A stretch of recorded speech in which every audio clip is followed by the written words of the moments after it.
Okay, so this is our second loose ends topic. Actually, I'm going to do two topics in this video. The first is enumerations, and then we'll talk about structs. But enumerations are like, you're creating a data type and then specifying what can go into that data type. It's like a predefined set of values. You're actually no stranger to enumerations. You have used enumerations in the .NET framework. For example, like here, this is a console application, by the way, but I think if we said console dot foreground color, let's see, there we go, equals, here we go, console color dot. This is an enumeration that we're looking at, these predefined console colors. So this is an enumeration. And then like when you're dealing with the form, like in a graphical application with the gray form, and you have access to all those colors, like the Windows palette of colors, Alice white, China blue, whatever, that is also an enumeration. So it's this kind of predefined set of values. So in this application, I just want to create an enumeration to represent the flavors of ice cream, whatever flavors I decide. So up at the top here, I'm going to do, just lay down a little sandwich here with the word enum. I'm going to call my enumeration flavors.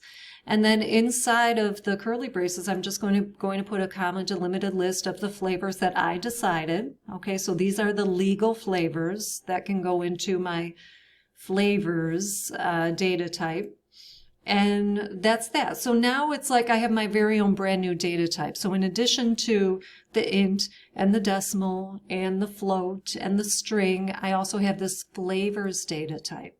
Okay, so yeah, let me I'll just go down here and create one.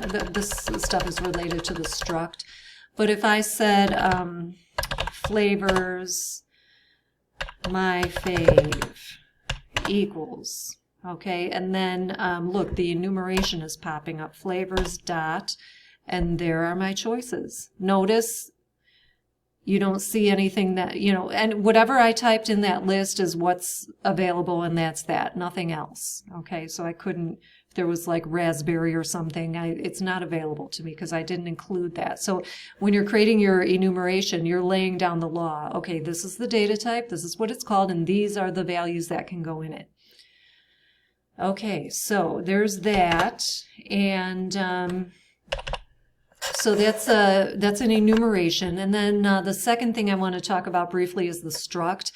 The struct almost feels like a step backward because you already know how to code classes, and classes are like more sophisticated than structs. My advice on the struct is if you just want a quick little package of data and you don't want to get all fancy with the constructors and, you know, a lot of methods, then yeah, you can throw down a little struct. And also, structs are public, all right? So you don't have the option of private data and hiding data. So that's a disadvantage of the struct. But again, if you just want a quick little package of variables, collection of variables, and private data is not important, then yeah, you can use a quick little struct.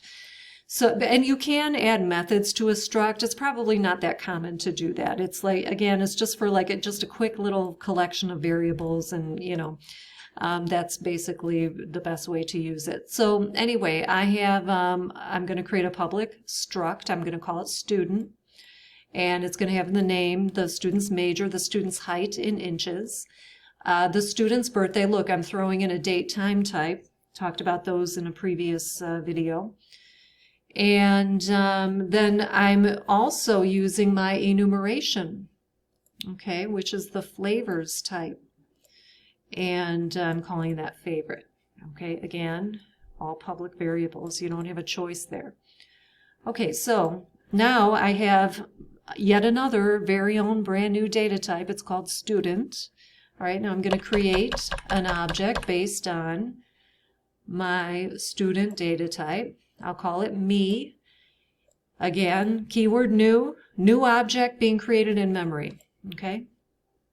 All right, and then from there I can just use the dot operator to access the individual members of the struct. That's short for structure, by the way, in case that's not obvious. So the individual members are accessed through the dot operators. So me.name equals Dawn and so on, my major, my height in inches, my birthday. Now you do have to parse the date time. I'm going to provide a string for my birthday, and that string can be parsed and it'll be converted to a date time type.